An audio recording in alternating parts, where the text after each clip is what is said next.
प्यारे दोस्तों, सभी लोगों को मेरा नमस्कार। स्वागत करते हैं आप सभी का आपके अपने YouTube channel OD study point में। तो प्यारे दोस्तों, आज आप लोगों के केमिस्ट्री की 5वीं क्लास है, जिसमें मैं आप लोगों को चैप्टर नंबर 3 रासायनिक संयोग के नियम से मोस्ट इम्पॉर्टेंट टॉप 20 क्वेश्चन की सीरीज लेकर आया हूँ। यह क्वेश्चन ऐसे क्वेश्चन होंगे जो आपके पॉलिटेक्निक एंट्रेंस एग्जाम में बार बार पूछे जाते हैं। प्रत्येक क्वेश्चन को आपको मैं बिल्कुल अच्छी तरीके से समझाऊंगा, तो वीडियो को शुरू से अंत तक जरूर देखिएगा। तो स्टार्ट करते हैं आज की क्लास को। सबसे पहला क्वेश्चन आपका है प्यारे दोस्तों, द्रव्यमान संरक्षण या द्रव्य की अविनाशिता का नियम किसने प्रतिपादित किया था? ऑप्शन नंबर ए आपका है John Dalton, option number B आपका है लेवासिए, ऑप्शन नंबर सी आपका है लोमोनोसॉव और ऑप्शन नंबर डी आपका है रिक्टर। तो द्रव्यमान संरक्षण या द्रव्य की अविनाशिता का नियम लोमोनोसॉव ने प्रतिपादित किया था। इस तरीके से आपका ऑप्शन नंबर सी सही हो जाएगा। समझिएगा, द्रव्यमान संरक्षण या द्रव्य की अविनाशिता का नियम क्या होता है। तो द्रव्यमान संरक्षण के नियम के अनुसार द्रव्य को ना तो नष्ट किया जा सकता है, ना ही उत्पन्न किया जा सकता है। द्रव्यमान संरक्षण के नियम के अनुसार द्रव्य को ना तो नष्ट किया जा सकता है, ना ही उत्पन्न किया जा सकता है।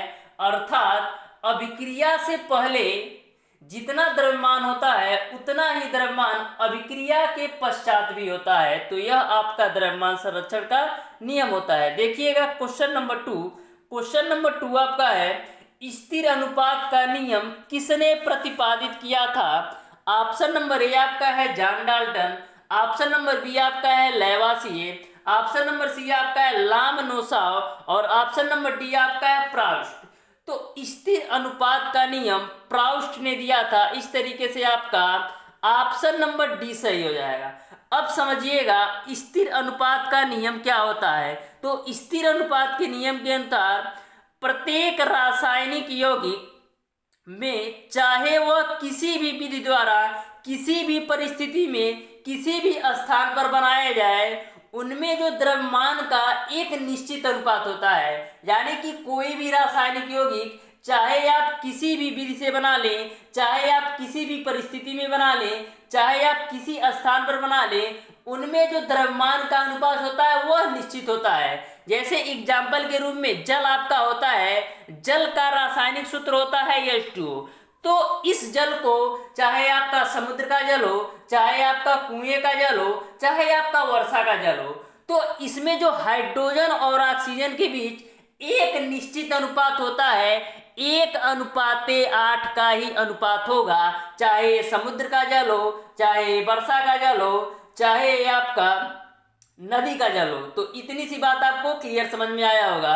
अब समझिएगा 1:8 क्यों होता है। आपको पता है हाइड्रोजन की द्रव्यमान संख्या 1 होती है, यहाँ पर 2 भाग लिया गया है तो 2 हो जाएगा।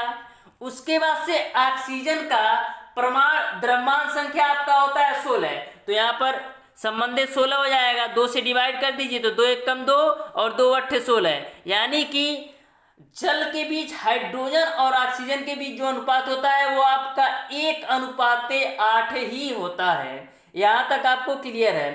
क्वेश्चन नंबर 3 आपका है, गुणित अनुपात का नियम किसने प्रतिपादित किया था? ऑप्शन नंबर ए आपका है John Dalton, option number B आपका है लेवासिए, ऑप्शन नंबर सी आपका है लोमोनोसॉव और ऑप्शन नंबर डी आपका है प्राउस्ट। तो गुणित अनुपात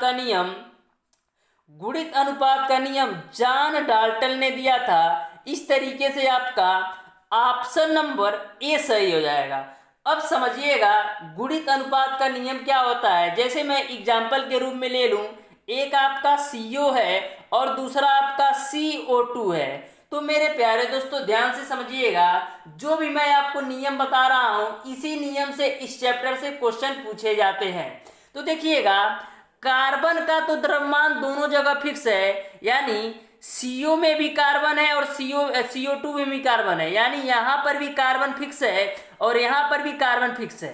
तो प्यारे दोस्तों, गुणित अनुपात का नियम का सेंस है, यहाँ पर ऑक्सीजन का जो द्रव्यमान है वो आपका 16 है, यहाँ पर ऑक्सीजन का द्रव्यमान कितना होगा, 2 भाग लिया गया है तो 16 दूना 32, तो आप देख सकते हैं 16 दूना 32 यानी 1 गुणित अनुपात में चल रहा है। यहीं पर एक एग्जांपल और ले लेते हैं CO3, तो इसमें भी देखेंगे कार्बन की संख्या सेम है, यानी इसमें भी कार्बन का सेम है, इसमें भी कार्बन सेम है, इसमें भी कार्बन सेम है, लेकिन जो आपका ऑक्सीजन है वो आपका निश्चित गुणित अनुपात में चल रहा है 16 दूना 32। अब 3 भाग ऑक्सीजन हो गया तो 16 तिया 48, यानी 16 दूना 32 16 तिया 48। तो इस तरीके से गुणित अनुपात का नियम आपको पूरी तरह से क्लियर समझ में आ गया होगा, यानी कि जो नेक्स्ट वाला तत्व होता है वह एक गुणित अनुपात में होता है 16 दूना 32 16 तिया 48। नेक्स्ट क्वेश्चन देखिएगा, क्वेश्चन नंबर 4 आपका है व्युत्क्रम या तुल्य अनुपात का नियम किसने प्रतिपादित किया था। ऑप्शन नंबर ए आपका है John Dalton, option number B आपका है लेवासिए, ऑप्शन नंबर सी आपका है लोमोनोसॉव और ऑप्शन नंबर डी आपका है प्राउस्ट। एक ऑप्शन और नोट कर लीजिएगा, ऑप्शन नंबर ई नोट कर लीजिएगा रिक्टर। तो व्युत्क्रम या तुल्य अनुपात का नियम रिक्टर ने प्रतिपादित किया था। इस तरीके से आपका ऑप्शन नंबर ई सही हो जाएगा। अब समझिएगा व्युत्क्रम या तुल्य अनुपात का नियम क्या होता है। तो प्यारे दोस्तों देखिएगा, एक आपका कार्बन के साथ यदि हम हाइड्रोजन को जोड़ दें तो आपका मीथेन बनता है। मैंने क्या बोला, कार्बन के साथ यदि हम हाइड्रोजन को जोड़ दें तो आपका मीथेन बनता है, लेकिन इसी कार्बन के साथ यदि मैं ऑक्सीजन को जोड़ देता हूं तो हमारा कार्बन डाइऑक्साइड बन जाता है। यहां तक आपको क्लियर है कि कार्बन के साथ यदि हाइड्रोजन को जोड़ दे तो मीथेन बनता है, वहीं पर कार्बन के साथ यदि ऑक्सीजन को जोड़ दे तो कार्बन डाइऑक्साइड बनता है। तो व्युत्क्रम या तुल्य अनुपात का नियम क्या होता है, आपको करना कुछ नहीं है, जो दोनों में सेम है इसको तो आप कैंसिल कर दीजिए। अब देखिएगा H4 और O2 से कौन सा नया प्रोडक्ट बन सकता है। तो H4 और O2 से आप 2H2O बना सकते हैं कि नहीं, H4 और O2 से आप 2H2O बना सकते हैं, यानी कि एक नया प्रोडक्ट आपका बन जा रहा है जल। तो यही आपका व्युत्क्रम अथवा तुल्य अनुपात का नियम होता है। तो यह पूरी बात आपको क्लियर समझ में आया होगा। देखिएगा नेक्स्ट क्वेश्चन आपका है व्युत्क्रम अनुपात के नियम की पुष्टि होती है निम्न यौगिकों में। Option number A B C D दे रखा है, तो मैंने आपको ऑप्शन नंबर ए ही आपको एग्जाम्पल में अभी बताया कि जो आपका CO2 और CH4 होता है इन दोनों से मिलकर, यानी कार्बन का तो दोनों में सेम है, यानी कि ऑक्सीजन और हाइड्रोजन से मिलकर आपका बन जा रहा है H2O, यानी कि यही आपका ऑप्शन नंबर ए सही हो जाएगा। क्वेश्चन नंबर 3 देखिएगा, आप देखिएगा नंबर ऑफ क्वेश्चन, यानी कि क्वेश्चनों के नंबर जो दिए गए हैं उसको मत ध्यान में दीजिए, बस आपको क्वेश्चन को ध्यान से देखना है कि क्वेश्चन क्या पूछा जा रहा है। तो देखिएगा शीशे के 3 ऑक्साइडों में शीशा क्रमशः 92.83%, 90.65% तथा 89.10% है। ये आंकड़े जिस नियम की पुष्टि करते हैं उसे प्रतिपादित किया था। ऑप्शन नंबर ए आपका है प्राउस्ट ने, ऑप्शन नंबर बी आपका है डाल्टन ने, ऑप्शन नंबर सी आपका है रिक्टर ने और ऑप्शन नंबर डी आपका है लोमोनोसॉव ने। तो यहाँ पर बोला गया शीशा के 3 ऑक्साइडों, यानी कि देखिएगा ए आपका ज़्यादा है 92.83, फिर आपका कम हो रहा है, फिर उससे भी कम हो रहा है, यानी कि शीशे के 3 ऑक्साइड लिए जा रहे हैं। यानी कि किस नियम की फॉलो करेगा, यह आपका गुणित अनुपात का नियम को फॉलो करेगा। अब आपसे पूछा जा रहा है किसने प्रतिपादित किया था, तो गुणित अनुपात के नियम को जॉन डाल्टन ने प्रतिपादित किया था। इस तरीके से आपका ऑप्शन नंबर बी सही हो जाएगा। तो ध्यान में रखिएगा क्वेश्चन किस तरीके से आपसे पूछा गया है। पहले आपका शीशे के 3 ऑक्साइड दे दिए गए, तो आपको पता होना चाहिए कि जब ऑक्साइड की मात्रा घटती बढ़ती है यानी कि गुणित अनुपात का नियम फॉलो कर रहा है। तो आपसे पूछा जा रहा है कि गुणित अनुपात का नियम किसने दिया था, तो जॉन डाल्टन ने दिया था। क्वेश्चन नंबर नेक्स्ट देखिएगा, एक धातु के 3 ऑक्साइड हैं, प्रत्येक में धातु की मात्रता क्रमशः 76.47, 61.78% तथा 51.68% है। यह आंकड़े दर्शाते हैं। ऑप्शन नंबर ए आपका है गुणित अनुपात का नियम, ऑप्शन नंबर बी आपका स्थिर अनुपात का नियम, ऑप्शन नंबर सी आपका है तुल्यानुपात का नियम, और ऑप्शन नंबर डी आपका है द्रव्यमान संरक्षण का नियम। तो ध्यान से क्वेश्चन को समझिएगा। यहाँ पर बोला गया है कि एक धातु के 3 ऑक्साइड हैं। यहाँ पर भी बोला गया था ऑक्साइडों की सीमा। तो एक ही धातु के 3 ऑक्साइड है, अलग अलग है, यानी कि यह भी आपका गुणित अनुपात के नियम को फॉलो करेगा। क्वेश्चन नंबर नेक्स्ट देखिएगा। नेक्स्ट क्वेश्चन आपका है आयतनों के संयोग का नियम किसने प्रतिपादित किया? ऑप्शन नंबर ए आपका है डाल्टन ने, ऑप्शन नंबर बी आपका है स्वेट ने, ऑप्शन नंबर सी आपका है गैलुसैक ने, और ऑप्शन नंबर डी आपका है आइंस्टीन ने। तो आयतनों के संयोग का नियम गैलुसैक ने प्रतिपादित किया। इस तरीके से आपका ऑप्शन नंबर सी सही हो जाएगा। क्वेश्चन नंबर 6 आपका है कार्बन 2 ऑक्साइड बनाता है जिनमें क्रमशः 42.8% तथा 27.27% कार्बन है। यह उदाहरण है। ऑप्शन नंबर ए आपका है स्थिर अनुपात का नियम, ऑप्शन नंबर बी आपका है व्युत्क्रम अनुपात के नियम, ऑप्शन नंबर सी आपका है गुणित अनुपात के नियम का, और ऑप्शन नंबर डी आपका है उपरोक्त में से कोई नहीं।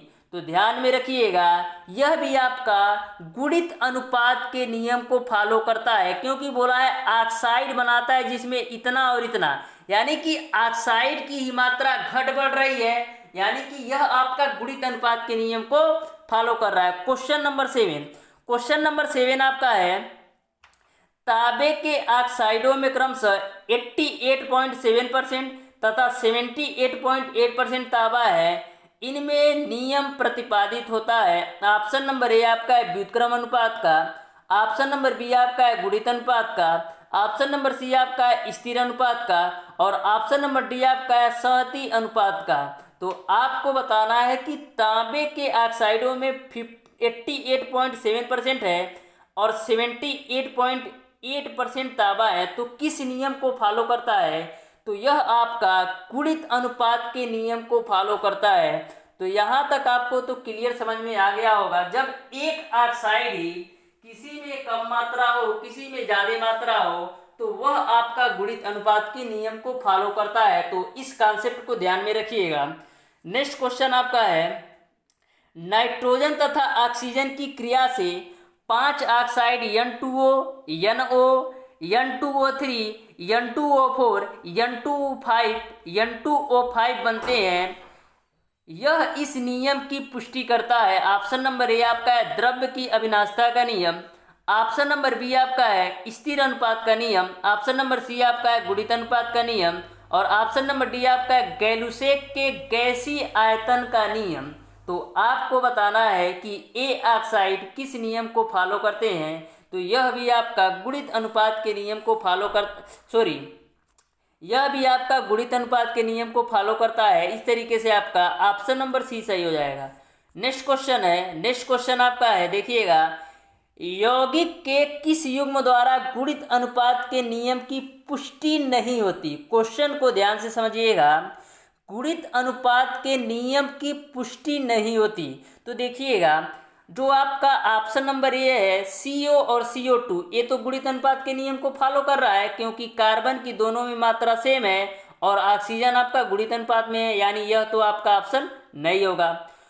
ऑप्शन नंबर बी देखिएगा CuO है और Cu2O है, तो यह भी आपका गुणित अनुपात का नियम को फॉलो कर रहा है। देखिएगा ऑक्सीजन इससे भी कैंसिल और ऑक्सीजन यहाँ से भी कैंसिल होगा, तो यहाँ से Cu से Cu2 हो रहा है, यानी कि यह भी आपका गुणित अनुपात के नियम को फॉलो कर रहा है। नेक्स्ट क्वेश्चन देखिएगा CO2 तथा H2CO3, क्या आपका ऑप्शन नंबर सी गुणित अनुपात के नियम को फॉलो कर रहा है? नहीं कर रहा है। इस तरीके से आपका ऑप्शन नंबर सी सही हो जाएगा। नेक्स्ट क्वेश्चन आपका है कार्बन तथा ऑक्सीजन दो यौगिक CO तथा CO2 बनाते हैं।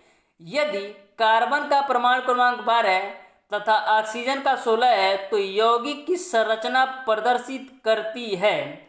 ऑप्शन नंबर ए आपका है गुणित अनुपात का नियम, ऑप्शन नंबर बी आपका है व्युत्क्रम अनुपात का नियम, ऑप्शन नंबर सी आपका है स्थिर अनुपात का नियम, और ऑप्शन नंबर डी आपका है गैलुसैक का गैसीय नियम। तो यहाँ पर जो आपका CO और CO2 होता है, यह मैंने आपको 2-3 बार इसी क्लास में बता चुका हूं कि यह आपका गुणित अनुपात के नियम को फॉलो करता है। नेक्स्ट क्वेश्चन है आपका, व्युत्क्रम अनुपात के नियम का प्रतिपादन किया था। तो व्युत्क्रम अनुपात के नियम का प्रतिपादन किसने किया था? रिक्टर ने किया था। इस तरीके से आपका ऑप्शन नंबर डी सही हो जाएगा। नेक्स्ट क्वेश्चन है आपका, गुणित अनुपात के नियम को निरूपित करने वाले यौगिकों का युग्म है। ऑप्शन नंबर ए आपका MgCO3 और MgO। तो यहाँ पर ऑप्शन नंबर ए तो आपका सही नहीं होगा। देखिएगा ऑप्शन नंबर बी CO और CO2 है, यह आपका गुणित अनुपात के नियम को फॉलो कर रहा है। इस तरीके से आपका ऑप्शन नंबर बी सही हो जाएगा। देखिएगा नेक्स्ट क्वेश्चन। नेक्स्ट क्वेश्चन आपका है, क्लोरीन हाइड्रोजन तथा सोडियम से क्रिया करके HCl तथा NaCl बनाती है। यदि सोडियम तथा हाइड्रोजन ने परस्पर क्रिया की तो इनका अनुपात होगा। यहाँ पर हाइड्रोजन का 1 दे रखा है और सोडियम का 23 और क्लोरीन का 35.5। बोला जा रहा है सोडियम तथा हाइड्रोजन से परस्पर क्रिया की तो मेरे प्यारे दोस्तों, जो सोडियम होता है इसका द्रव्यमान संख्या कितना होता है? सोडियम की द्रव्यमान संख्या आपका होता है 23 होता है और हाइड्रोजन का कितना होता है? 1 होता है। इन्हीं में संबंध देखना है तो सोडियम का मैंने 23 लिख दिया और ये आपका हाइड्रोजन का 1 हो गया, तो 23:1 हो जाएगा। इस तरीके से आपका ऑप्शन नंबर डी सही हो जाएगा। नेक्स्ट क्वेश्चन है आपका, जिंक सल्फेट के क्रिस्टलों में 25% जिंक तथा 50% जल है। यदि स्थिर अनुपात का नियम सही है तो 2 ग्राम जिंक सल्फेट के क्रिस्टल बनाने के लिए जिंक की आवश्यकता होगी। तो ध्यान से क्वेश्चन नंबर 14 को देखिएगा। ऑप्शन नंबर ए आपका है 0.4%, ऑप्शन नंबर बी आपका है 0.5%, 0.5 ग्राम, और ऑप्शन नंबर सी आपका है 0.2 ग्राम, और ऑप्शन नंबर डी आपका है 5 ग्राम।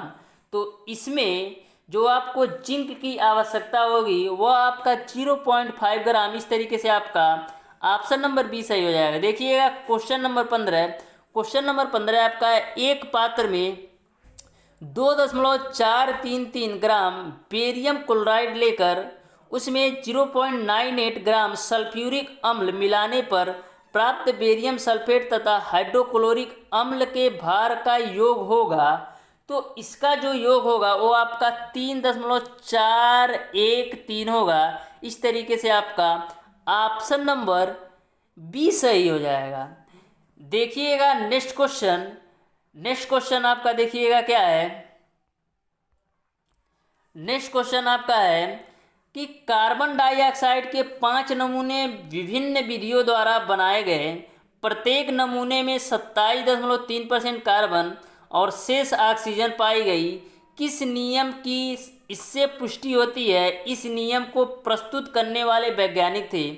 ऑप्शन नंबर ए आपका है रशियन, ऑप्शन नंबर बी आपका है फ्रेंच, ऑप्शन नंबर सी आपका है इंग्लिश, और ऑप्शन नंबर डी आपका है जर्मन। तो बताइएगा प्रस्तुत करने वाले वैज्ञानिक कौन थे? तो प्रस्तुत करने वाले जो वैज्ञानिक थे वे आपके फ्रेंच के थे। इस तरीके से आपका ऑप्शन नंबर बी सही हो जाएगा।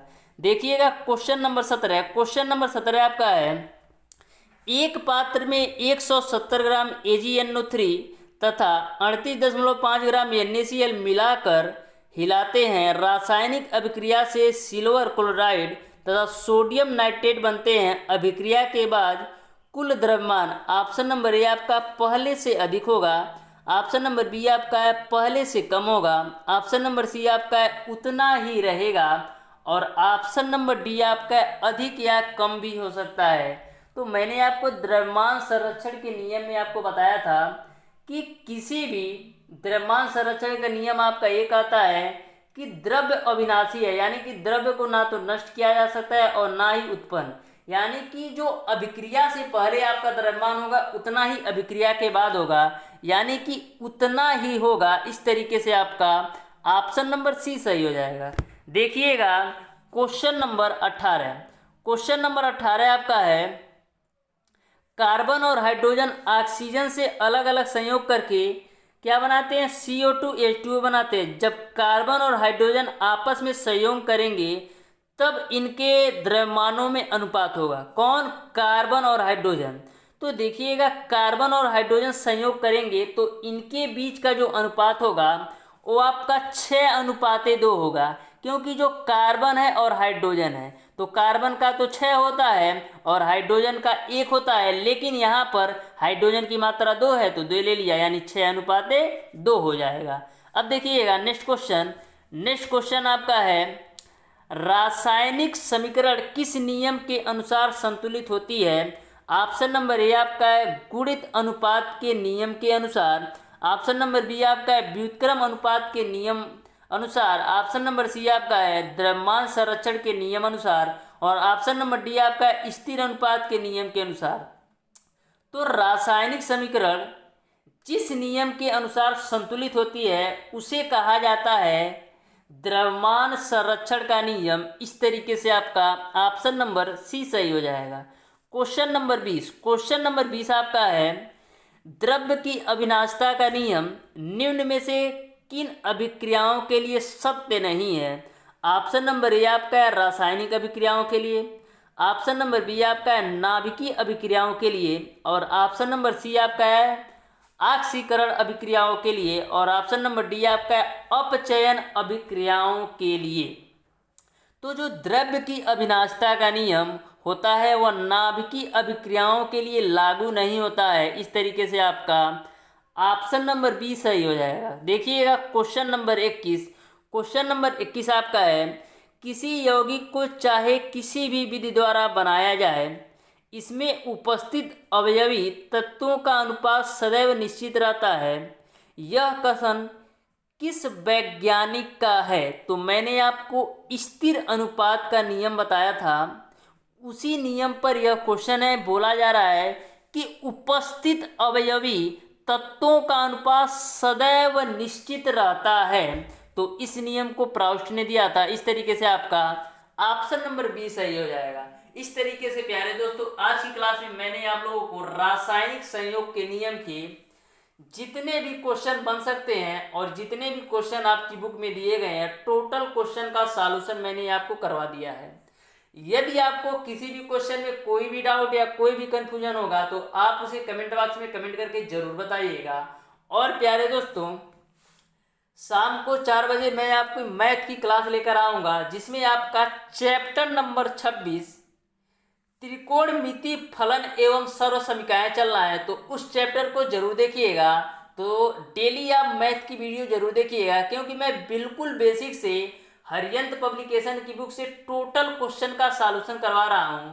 तो उस वीडियो को जरूर देखिएगा जिससे आपकी मैथ की तैयारी एक अच्छे लेवल पर पहुंच सके। तो प्यारे दोस्तों आज की क्लास में यहीं तक रखते हैं। यदि वीडियो पसंद आया हो तो ज़्यादा से ज़्यादा लाइक कीजिएगा, अपने दोस्तों में शेयर कीजिएगा और जिन लोगों ने अभी तक हमारे चैनल ओडी स्टडी पॉइंट को सब्सक्राइब नहीं किए सब्सक्राइब कर लें, बेल आइकन दबाना बिल्कुल मत भूलिएगा, जिससे हमारी लेटेस्ट आने वाली वीडियो आपको मिलती रहे सबसे पहले। धन्यवाद।